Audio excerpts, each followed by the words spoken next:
हरे कृष्णा।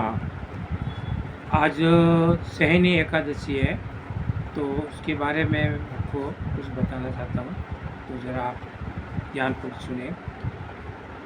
धर्मराज युधिष्ठिर ने पूछा, भगवान, आषाढ़ के शुक्ल पक्ष में कौन सी एकादशी होती है, उसका नाम और विधि क्या है, यह बताने की कृपा करें। भगवान श्री कृष्ण बोले, राजन, आषाढ़ शुक्ल पक्ष की एकादशी का नाम शयनी है और मैं उसका वर्णन करता हूँ। वह महान पुण्यमयी, स्वर्ग और मोक्ष प्रदान करने वाली हैं, सब पापों को हरने वाली हैं तथा उत्तम व्रत है। आषाढ़ शुक्ल पक्ष में शयनी एकादशी के दिन जिन्होंने कमल पुष्प से कमल लोचन भगवान विष्णु का पूजन तथा एकादशी का उत्तम व्रत किया है, उन्होंने तीनों लोगों और तीनों सनातन देवताओं का पूजन किया लिया है।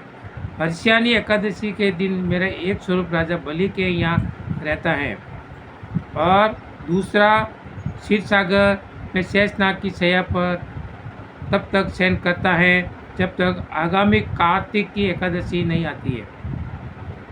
तथा ये आषाढ़ के शुक्ल पक्ष एकादशी से लेकर कार्तिक शुक्ल एकादशी तक मनुष्य को भली भांति धर्म का आचरण करना चाहिए। जो मनुष्य इस व्रत का अनुष्ठान करता है वह परम गति को प्राप्त होता है।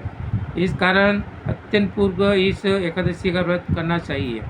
एकादशी की रात में जागरण करके शंख चक्र गदा धारण करने वाले भगवान विष्णु की भक्तिपूर्वक पूजा करनी चाहिए। ऐसा करने वाले पुरुष के पुण्य की गणना करने में छत्रपति ब्रह्मा जी भी असमर्थ हैं। तथा राजन, जो इस प्रकार भोग मोक्ष प्रदान करने वाली सर्व पापहारी एकादशी के उत्तम व्रत का पालन करता है, वह जाति का सांडाल होने पर भी संसार में सदा मेरा प्रिय करने वाला है। जो मनुष्य दीपदान, पलाश के पत्ते पर भोजन और व्रत करते हुए सोमासे व्यतीत करते हैं, वे मेरे प्रिय हैं। सोमासे में भगवान विष्णु सोए हुए रहते हैं, इसलिए मनुष्य को भूमि पर शयन करना चाहिए।